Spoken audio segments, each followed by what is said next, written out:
It's well known that more than 15,000 Indians fought alongside Australian troops at Gallipoli. Few records about their involvement have been kept, but across the world, including here in Australia, there are some dedicated people trying to keep their memory alive. South Asia correspondent Stephanie March with the story.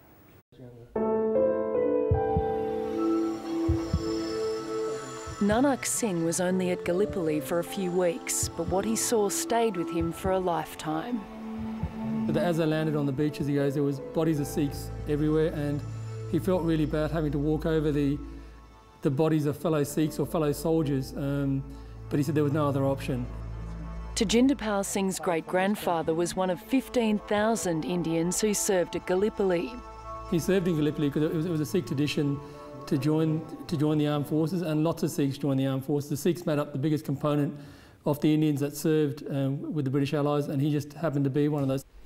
Nanak Singh survived the war, but he sacrificed a lot, something his family hasn't forgotten. WA Sikh band, quick, march!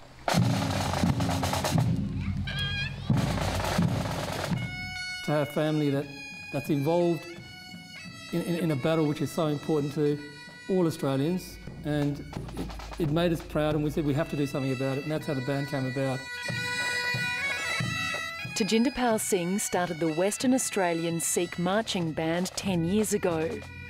After September 11, Sikhs copped a bit of flack. Many people mistook us for Muslims, and Sikh shrines were attacked, and it was a great opportunity to highlight the Sikhs are not Muslims, we're not Hindus, but we're distinct and separate entity, but we're Australians, and we fought with the Australians as allies at Gallipoli, and we thought this is great to form a band and to march on Anzac Day and to show that we're Australians just like everyone else is.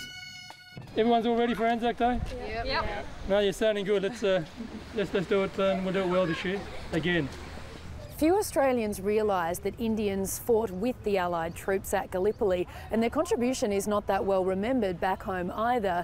This World War I memorial in the heart of New Delhi doesn't have the name of even one soldier who fought at Gallipoli engraved on it. Unlike Australia, Gallipoli is almost unknown as far as the average Indian is concerned. So that's a death plaque. As a military historian in Delhi, retired Wing Commander Rana Chhina knows more about India's involvement at Gallipoli than most of his countrymen.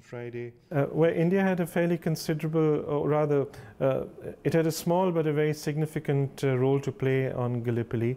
We had an Indian infantry brigade, the 29th Indian Infantry Brigade.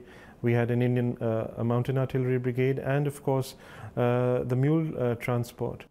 On the battlefield, friendships were formed. The relationship between the Indians and Australians and New Zealanders was actually very good by all accounts. You'd find Anzacs coming and sharing the Indian soldiers' rations because their roti and dal was far more palatable than the salted bully beef and biscuits that they used to be supplied with. So I'd say it was a very, very cordial and a very warm relationship. There are also various Australian and New Zealand accounts in soldiers' diaries or in photographs that they've sent back home where they refer to, my Indian friend or my Gurkha friend. It's thought 1,500 Indians lost their lives on the battlefields of Gallipoli, but their sacrifice is barely recognised in their homeland. There is only a family ward in a hospital in Ferozepur that has a plaque which remembers the Indians that fought at Gallipoli. So I'm afraid they are literally the forgotten soldiers of history. Forgotten by many, but not by all. Coming up in the next half hour, the